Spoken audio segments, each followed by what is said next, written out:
Hello friends, I'm back to review the work I did this week and to see how things went, what I think I did well and what I would like to work on more.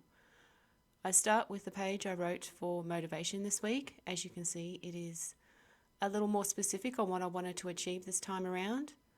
I had a few ideas floating around in my head and, well, most of the time there are ideas floating around in my head up there, but I have come to realise that while having ideas is good up to a point, it's pointless if I can't act on them. And basically, it's just too easy to get stuck daydreaming of things I would do if I didn't have to make the effort. And because they are always stuck in my head, it's become a habit. I might think to myself, oh, that sounds like a really good idea, but clearly something I don't know how to do or get started with. So it goes nowhere, and I kind of get disappointed with myself that I don't seem to be able to make that connection between idea and execution. So, what I thought I could work on this week is the ability to turn them into something tangible, at least practice making that connection. So, that's why I wrote what I wrote. I also wonder if many other people have trouble with this as well, or if it's just me. I don't know. Anyway, I'm glad to report that I did work on two of my ideas this week. The ideas I had was to start a blog and put everything together in one place. I haven't worked out how it will evolve yet, as my thoughts and ideas on this was a bit all over the place, but I'm not going to worry about how bad it is. I'll learn over time. And so the steps I did were to set it up and have a look at the templates and post 2 test pages, which I did. I'm not going to link it yet because I still need to work on how it looks and the setup a little bit more.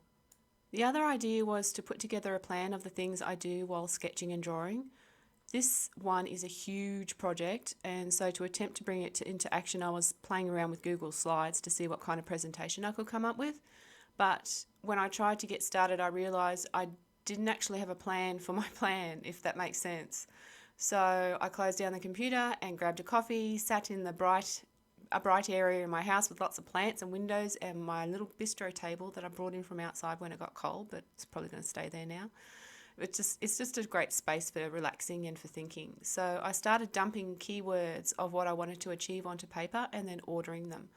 And next I identified that I need to make a structure for the ideas I want to get across, and that's what I worked on. So I'm getting closer on bringing that one into action. So 2 ticks for the goal of practicing putting ideas into action.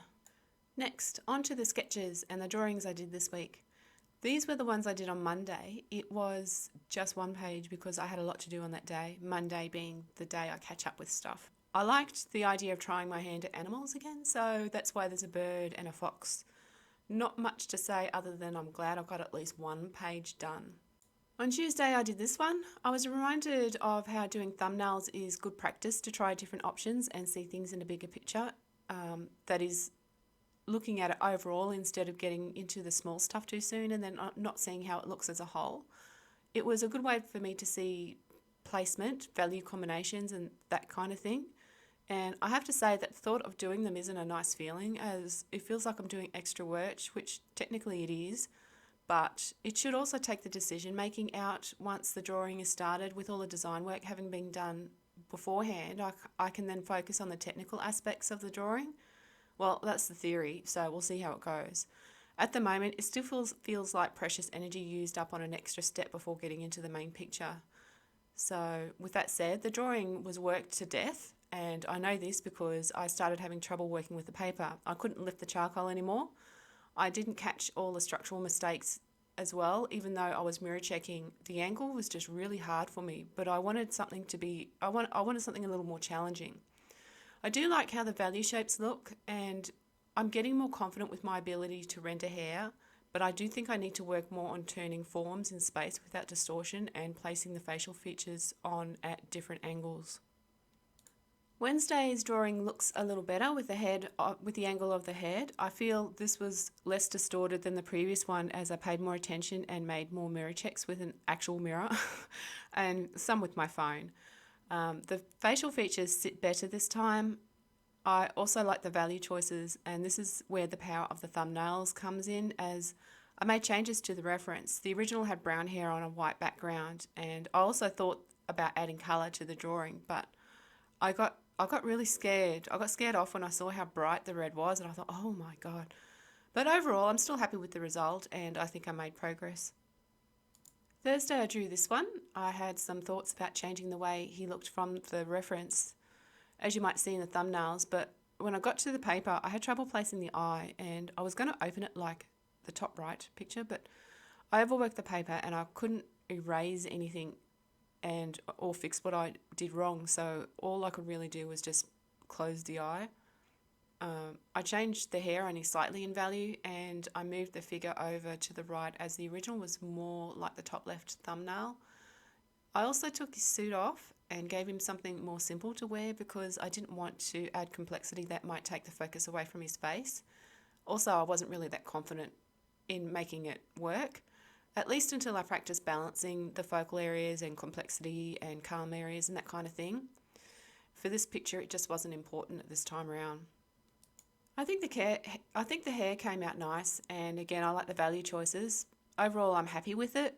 I would be happy to be able to be consistent in bringing up my drawings to this level. I think I could improve on placing facial features and being able to change them at will, though. So the last one from today, I just finished. I did the thumbnails to try out options and see how it might look overall. I decided on something close to the reference, but with a few value changes, as the original had extremely dark shadows, and this drawing is okay, I guess. I think it feels a little bit flat, but it might be because maybe it's just a straight-on portrait. Or it might be because it doesn't have those complexity to balance out the simple. Anyway, it might be time to add new elements. That's basically what I'm saying. So that's it for this week. I'm happy with the work I did. I feel like I learned how to make use of the thumbnail sketches to change value compositions. I would like to start adding new complexity, but I'm not sure what I'm going to do next week, so it's still a mystery at the moment.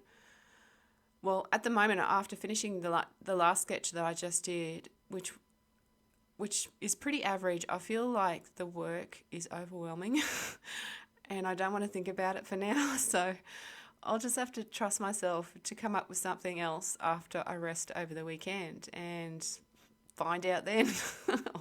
I don't know.